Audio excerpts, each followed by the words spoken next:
বলা হচ্ছে বেয়ান ও আরকান ইসলামী খামসা। ইসলামের যে আরকান রয়েছে 5টি রয়েছে, মূল স্তম্ভ যে খুঁটি আমরা বলি 5টি।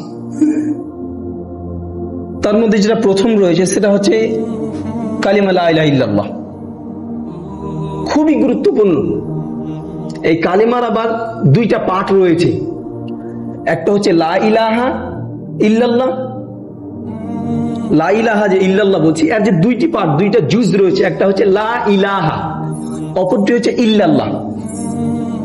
তো এখানে বলা হয়েছে যে সব থেকে যেটা প্রথম, ওয়া আউয়ালুহা ওয়া আদামুহা, সব থেকে প্রথম এবং সব থেকে উত্তম গুরুত্বপূর্ণ ইসলামে যে রুকুন খুঁটি, সেটা হচ্ছে আশহাদু আল্লা ইলাহা ইল্লাল্লাহ।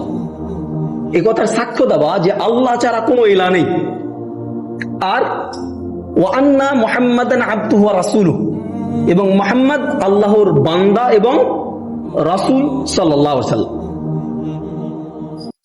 প্রথমে বললাম যে এই কালেমার 2টা জুজ রয়েছে। প্রথমে তো আমরা দেখতে পাচ্ছি সাক্ষ্য শাহাদাতাইন 2টা, একটা হচ্ছে আশহাদু আল্লা ইলাহা ইল্লাল্লাহ, আরেকটা হচ্ছে আশহাদু আন্না মুহাম্মাদ রাসূলুল্লাহ। কিন্তু আশহাদু আল্লা ইলাহা ইল্লাল্লাহ যে সাক্ষ্য দিচ্ছে আল্লাহ ছাড়া কোনো ইলাহ নেই, লা ইলাহা ইল্লাল্লাহ পহিলা কলমা যেটাকে আমরা বলে থাকি, এর হচ্ছে 2টা জুজ, একটা হচ্ছে লা ইলাহা, অপরটি হচ্ছে ইল্লাল্লাহ।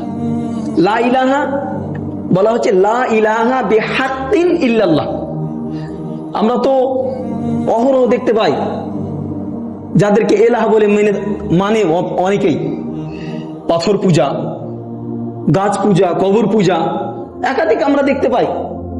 তো শুধুমাত্র যদি লা ইলাহা ইল্লাল্লাহ বলি তাহলে মনে হচ্ছে মানেটা সঠিকভাবে ফুটে উঠছে না। তাহলে এখানে হবে কি, লা ইলাহা বিহাক্কিন ইল্লাল্লাহ। লা ইলাহা বিহাক্কিন, কোন সত্য মাবুদ নাই ইল্লাল্লাহ, শুধু আল্লাহ ব্যতীত। লা ইলাহা বিহাক্কিন, কোন সত্য মাবুদ নাই। মাবুদ তো অনেক আছে যাদের ইবাদত করা হয়, যেটা এখনই বললাম, পাথর পূজা করা হয়, পাথরের ইবাদত করা হয়, গাছের ইবাদত করা হয়, আগুনের ইবাদত করা হয়, একাধিক বস্তুর ইবাদত করা হয়। কিন্তু বিহাক্কিন, সত্য মাবুদ ইল্লাল্লাহ, শুধুমাত্র আল্লাহ তাবারক ওয়া তাআলা। আর এই কালেমা লা ইলাহা ইল্লাল্লাহর আবার শর্ত রয়েছে। শুরুতে লা ইলাহা ইল্লাল্লাহ তিসআ বলা হয়েছে, কালেমা লা ইলাহা ইল্লাল্লাহর 9টি শর্ত রয়েছে।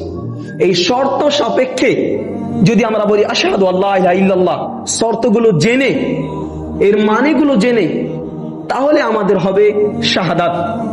আমরা যে সাক্ষ্য দিচ্ছি আল্লাহ ছাড়া কোনো ইলাহ নাই, সত্য মাবুদ নাই, তখনই সঠিকভাবে প্রযোজ্য হবে।